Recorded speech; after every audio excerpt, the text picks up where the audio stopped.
So I'm out here in the West Desert. It's evening. It's time of the day to kind of reflect and be still.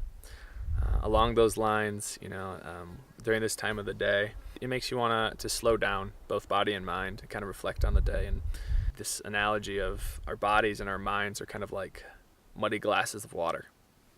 And the longer you allow that glass of water to sit still, the more that mud settles to the bottom. You can kind of see clearly. And I think that's very true. When we come out in nature, it's definitely easier to be quiet and still in nature, because that's kind of how nature is. But it's an important skill that I've learned as a naturalist, to come out in the wilderness and to learn how to sit quietly and just be okay with what I'm feeling in this present moment. So I work in wilderness therapy, and what that means is I take at-risk youth out into the desert here, and I teach them physical skills, how to survive. I teach them metaphors. Nature does a lot of the teaching for me. But one of the biggest lessons I've learned about being still with the students was this one time. Since we are in the desert, we came across a rattlesnake. And I have a lot of respect and love for rattlesnakes. I just really cherish them. And so I saw this rattlesnake. I said, I really want to get close to that and really take a good look. So what I kind of did is I kind of tried to still and ground myself, my mind and my body. So I said, all right, brother rattlesnake, I see you. I want to see you closer. I mean you no harm. I mean you no disrespect. And with that, even just saying that, you can kind of feel your body move differently. And I think animals are very tuned into that. And so I got very close to this rattlesnake, probably 10 feet away, and he wasn't really rattling at me. He was just kind of watching me. He was still coiled up, but he wasn't too upset that I was there. Of course, my students, the adolescent boys that I was with, they wanted to see the rattlesnake too. I tell them, well, that's all right, guys, but you got to ground yourself. You have to be still, both body and mind.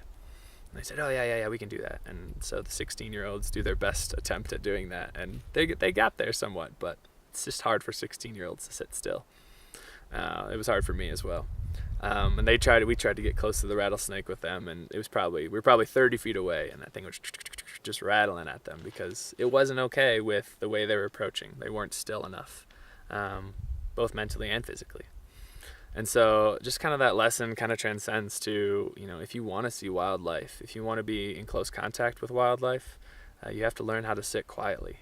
That's the most valuable skill, to learn how to have deep nature connection, is just to sit and observe without judgment.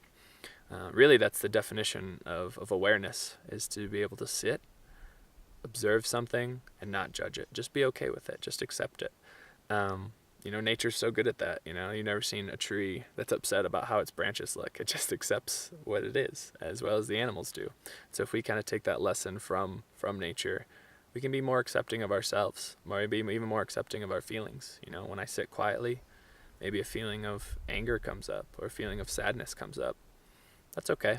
You don't have to judge it. Just sit with it and be aware of it. And that's the first step in being able to move on from that emotion. So in recap, I strongly recommend you guys getting out into the wilderness, whether that be in your backyard, at a park, maybe on top of a mountain. But the more you can do it, the more you can practice it, the better it will be. The better you can get at being okay with accepting where you're at right now. I highly recommend it. Get out there and try it. Be aware of what comes up. It might not be a comfortable thing, but I guarantee you'll grow from it. So go out there, try to sit still, try to still your body and mind. Let me know what happens.